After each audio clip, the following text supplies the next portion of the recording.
கர்த்தாவே, உமக்கு பயந்தவர்களுக்கும் மனுபுத்திரருக்கு முன்பாக உம்மை நம்புகிறவர்களுக்கும் நீர் உண்டு பண்ணி வைத்திருக்கிற உம்முடைய நன்மை எவ்வளவு பெரிதாயிருக்கிறது. கர்த்தருக்குள் பிரியமானவர்களே, உங்கள் அனைவருக்கும் இனிய காலை வணக்கங்கள். இன்றைய வேதவசன தியானத்திற்கென்று நாம் தெரிந்தெடுத்திருக்கும் வேத பாகமானது உபாகமம் 7ஆம் அதிகாரம் 17ஆம் வசனம். அந்த ஜாதிகள் என்னிலும் பலம் பொருந்தவைகள், நான் அவர்களை துரத்தி விடுவது எப்படி என்று உன் இருதயத்தில் சொல்லிக் கொண்டாயானால். பிரியமானவர்களே, இன்றைய வேத தியானத்தின் தலைப்பு அவர்கள் பலவான்கள் என்று சொல்லாதே என்பதே.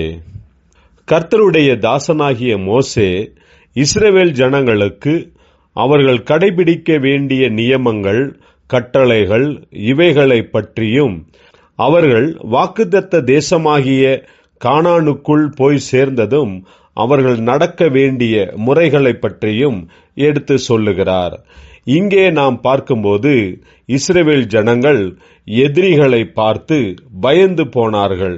கர்த்தர் அவர்களுக்கு சொல்லுகிறது என்னவென்றால், நானே உங்களுக்காக யுத்தம் செய்வேன், உங்களுடைய எல்லா எதிரிகளையும் தோற்கடித்து ஜெயத்தை தருவேன் என்ற நம்பிக்கையின் வாக்குத்தத்தத்தை கொடுக்கிறார். முழு உலகத்தையும் படைத்த சிருஷ்டிகர்த்தர் நம்முடன் இருப்பதால் நாம் எப்படிப்பட்ட எதிரிகளையும் பார்த்து பயப்பட வேண்டிய அவசியமில்லை. சாத்தியமில்லாதவைகளை சாத்தியமாக்கி நாம் நம்ப முடியாத அற்புதங்களை கர்த்தர் செய்கிறவராயிருக்கிறார். தேவனே நம்மை நடத்துகிறவரும் சமாதானம் கொடுக்கிறவரும் ஆசீர்வதிக்கிறவருமாயிருக்கிறார். தேவனுடைய சத்தத்தை கேட்டு முன் செல்வோமாக. ஜெபிப்போம். ஜீவனுள்ள தேவனே, உம்முடைய நம்பிக்கையின் வார்த்தைகளுக்காக ஸ்தோத்திரம். தொடர்ந்தும் நீர் எங்களை பலப்படுத்தும், ஆசீர்வதியும். இயேசு கிறிஸ்துவின் நாமத்தில் ஜெபிக்கிறோம் நல்ல பிதாவே, ஆமேன்.